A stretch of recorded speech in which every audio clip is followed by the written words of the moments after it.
السلام عليكم ورحمة الله وبركاته. اهلا بكم في فيديو جديد على قناة شيماء حسين بيوتي. عاملين ايه؟ وحشتوني جدا جدا جدا. وحشني القعدة دي معاكم.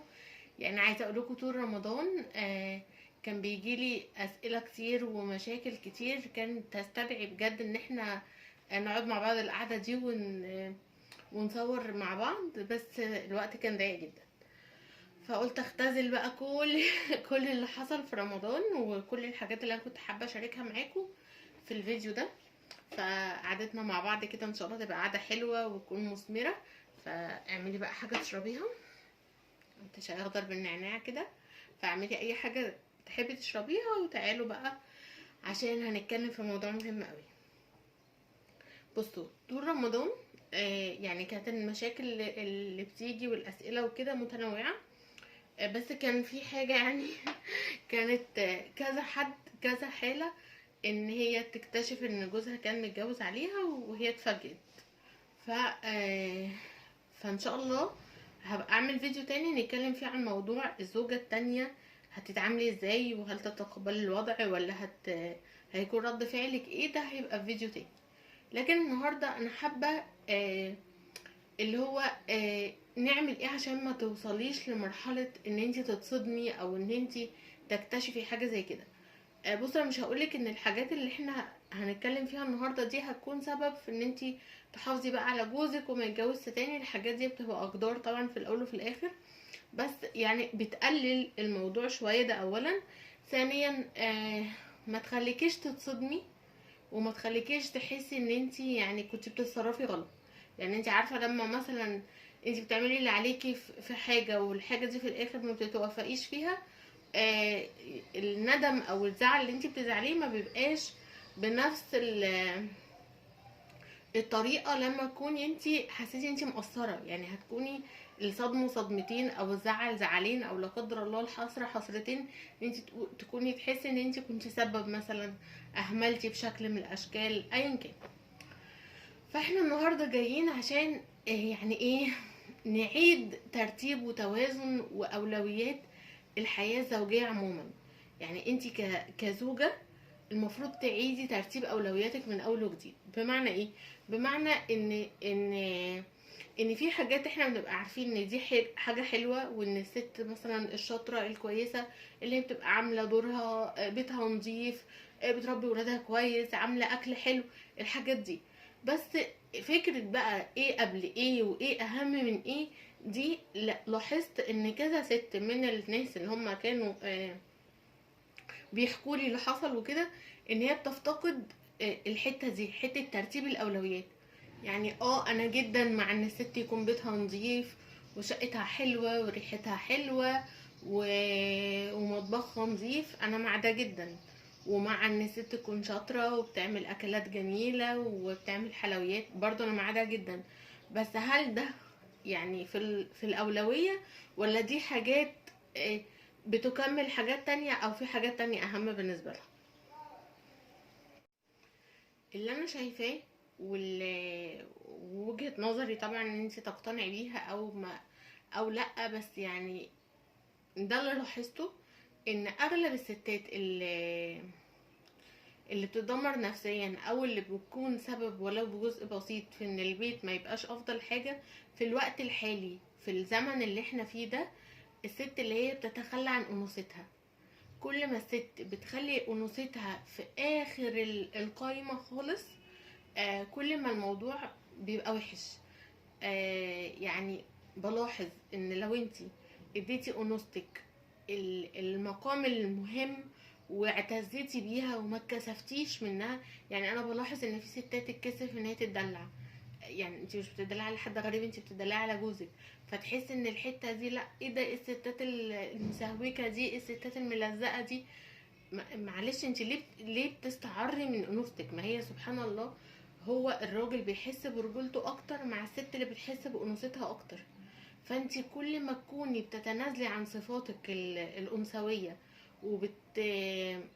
وبتميلي لصفات ذكوريه اكتر، اللي هي بقى الجدعنه، وانا ست جدعه وست ب100 راجل وواقفه في ظهر جوزي ماشي، كل الكلام ده حلو، بس انتي يعني ما يبقاش عمال على بطال، يبقى موقف كل يعني ممكن في الزمن كله مرة واحدة او في تاريخ جوازكم مرة، لكن ما يبقاش انتي يعني مثلا حد يقول لي ايه ده، انا لازم المطبخ يبقى نظيف وما سيبش فيه مواعين والمطبخ لما يبقى نظيف هيبقى فرحان. يعني انا بحب ابيت المطبخ فرحان.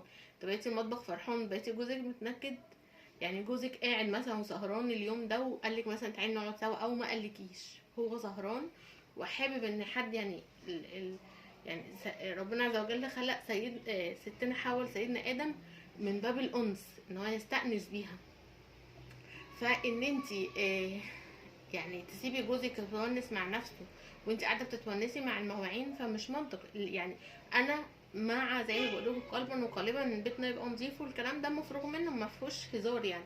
لكن امتى وازاي، واللي ما اتعملش النهارده هيتعمل بكره، يعني مش قضيه، مفيش حل التفتيش هتيجي عليكي تشوف مطبخك بايت نظيف ولا مش نظيف. ففي سلوكيات كده الست بتعملها من غير تفكير، هي بتبقى واحده معتزه بانوثتها جدا. يعني هي واحده اصلا لا انا حابه ان انا اكون ست دلوعه وست فرفوشه، او مثلا الستات اللي بتبقى حس الامومه عندها عالي لدرجه فظيعه، اللي هو الراجل بيبقى حرفيا حرفيا اخر اخر اخر اهتماماتها. وتلاحظي ده لما الزوج يبتدي يشتكي، اللي هو انا اخر اهتماماتك، انا اصلا مش مهم، انا معرفش ايه. ف... فانتي يعني انا اعرف ناس كان فعلا كل مشاكلها مع جوزها بسبب الولاد، ان هي يعني لا انا بودي الدرس وباجي من الدرس وبقعد اذاكر لده وبعمل لده ومعرفش ايه. لما اكتشفت ان جوزها اتجوز عليها حرفيا هي ما بقتش عايزه ولادها. يعني اكيد مش كل الامهات كده، بس هي ممكن يعني ممكن من كتر ما هي كانت متفانيه معاهم وفاكره ان هي كده ده كده هي يعني بتعمل احسن حاجه في الحياه. لكن هي ساعتها قررت انا لا مش عايزه الولاد، خدهم وانا كده تمام. ف فانتي الولاد اللي انتي بتحبيهم وشايله همهم وكل الكلام ده، لو انتي فعلا عايزه توفري لهم حياه حلوه، فانتي تدي باباهم الاولويه عشان الحياه تكون مستقره. ايه فايده ان انت عماله رايحه جايه وتمرين ومش تمرين وكورس ومش كورس ومذاكره ومش مذاكره ومسحوله بمعنى كلمه مسحوله ومستهلكه. وفي نفس الوقت انت رافضه تعتبري ان جوزك ده عيل من وسط العيال. يعني انت لو اديتيله مثلا كأنه طفل من اطفالك واديتيله وقت شويه وقت حتى لو بساط، لا ده انت كمان اصلا يعني بتبتدي كمان تلوم. يعني انا مش عايزه يعني ان انتي مثلا تجهدي نفسك زياده ولا ما تشيلهوش عبء، لا بالعكس. هتشوف واحنا بنتكلم في الفيديو ان من ضمن الناس اللي هي قالت لي ان جوزها اتجوز عليها ان هي كانت مفضياله وقته خالص. يعني هي شايله كل الاعباء وكل المسؤوليات، فهو كان فاضي وزهقان. ففي حد تاني جه استغل بقى الوقت ده وحب ان هو يدخل يونسه، فطبعا الراجل اكيد ما بيتاخرش يعني، او مش هيستنى على حاجه زي كده. ف فلا انتي اسحليه هو مع العيال وانتي افضيله هو. يعني لو عرفتي تعملي ده، لو ما عرفتيش تعملي ده وهو مثلا مش فاضي ان هو يودي ويجيب ويعمل الحاجات دي كلها، فانتي يعني اعتبريه ان هو حد من الولاد واديله وقت. لكن بجد الست يعني في ستات بتبقى متكل على حاجات معينة، اللي هو ايه، انا مثلا يعني كنت جدعه معاه في مواقف، وقفت معاه في حاجات، فاللي هو متكله قوي على الحته دي، فلاقي حاطه في بطنها بطيخه صيفي ان هو يعني ايه استحاله بقى يبص بره او كده. لا ده استحاله، ده احنا مثلا واحده تقول لي احنا واخدين بعض على حب، احنا مش متجوزين صالونات، ملهاش علاقه برضه. يعني ما هو حب تاني عادي، يعني مش اللي هو حب مره وخلاص. لا ما لما جات له واحده تاني في حياته وعرفت تدخله دخلات معينه عادي، هو نسي ان انتوا كنتوا بتحبوا بعض اصلا. آه باي سبب بقى اهملتيه، كنت مركزه مع اولادك ومش مركزه معاه، كل الكلام ده.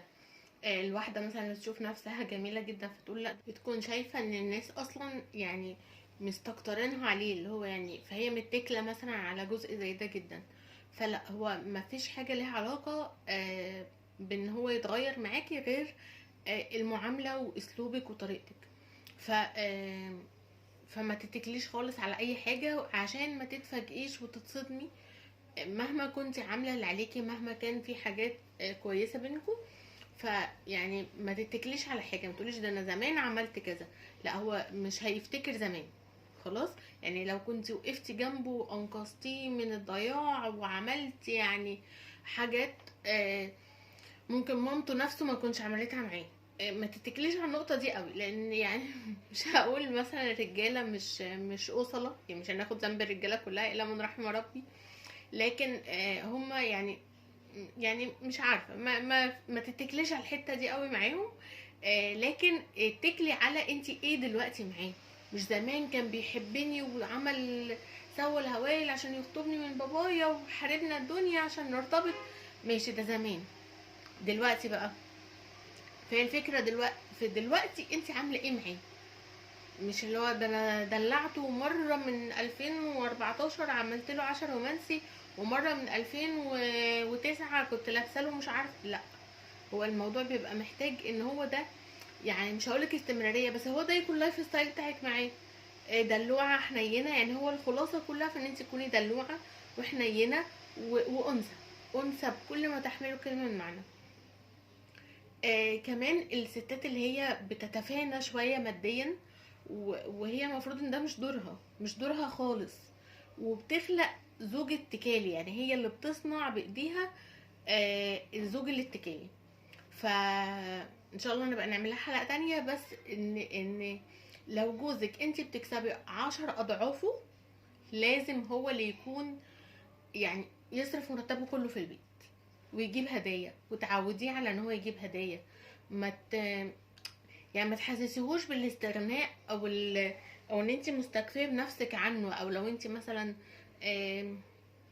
بيدخلك اي دخل، اخواتك بيبعتولك فلوس، اهلك بيبعتولك، الحاجات دي كلها ما تتكلي، يعني ما تحسسيهوش ان هو وجوده مش مهم. لا، ده انت تطلبي منه وتكوني عارفه ان هو كده جاب اخره، تبتدي كمان تفخمي فيه وتشكريه وشكرا على اللي انت بتعمله. عايزه تكملي انت من معاكي وتجيبي رفاهيات وتزودي وتظبطي الدنيا، او حتى تجيبي اساسيات، لكن ما تحسسيهوش ان ده حاجه اساسيه. قولي له اتصرفت، استلفت، طب حاول تتصرف، طب ينفع تشوف شغلانه تانية، اللي هو المفروض ان هو يكون مكفي البيت بشكل اكبر. وانت لو عملتي حاجه زياده تكون ده تفضلا منك، وما تحسسيهوش بازمه. يعني ما تحسسيهوش ايه، اللي هو لو انت بتشتغلي مثلا، فما تحسسيهوش ده انا شقيانه وتعبانه عشان اجيب لكم الفلوس، هو ساعتها هيشوف نفسه يعني بفيونكات. يعني اما انت شقيانه وتعبانه ومتمرمطه، امال هو بقى دوره ايه؟ فانت لا، حتى لو انت بتعملي ده ما تحسسيهوش ان انت بتعمليه من دافع الشقه والتعب، وتلبسي طوب الراجل قوي كده. يعني في ستات بتحب تلبس طوب الراجل، انا جدعه، انا شهمه، انا بعمل وبسوي، ده انا البيت هو اللي قايم عليا انا.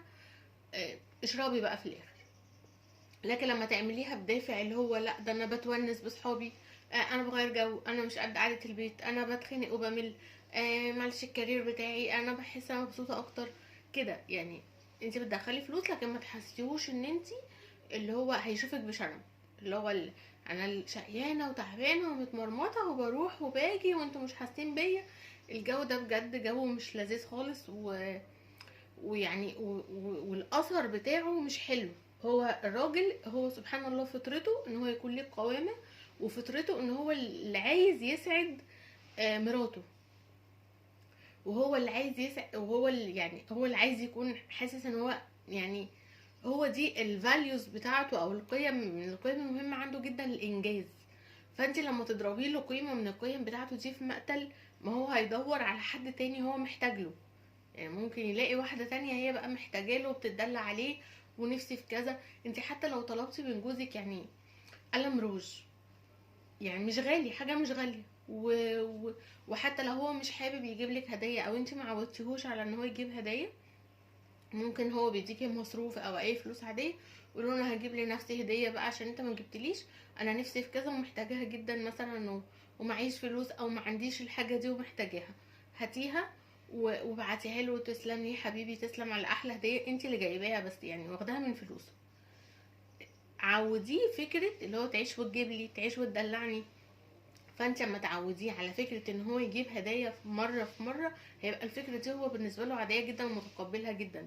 لكن في ستات فعلا فعلا يعني مش عايزه تحسس الراجل برجولته خالص، اللي هو انت اصلا مالكش لازمه. يعني هي مش بتقوله كده بالبق، بس هي تصرفاتها معاه هو ده. انا اقدر اكفي نفسي كويس جدا، انا اقدر اعتمد على نفسي كويس قوي، انا اللي بعمل كل حاجه اصلا، انت ضيف شرف في حياتنا. ففي الاخر هو بيعمل كده فعلا، بيبقى فعلا حرفيا ضيف شرف، وبيروح بقى لحد تاني بيكون هو محسسه ان هو مركز الكون بالنسبه له، لان هي دي قيمه من قيم الراجل، هو بيحب ده.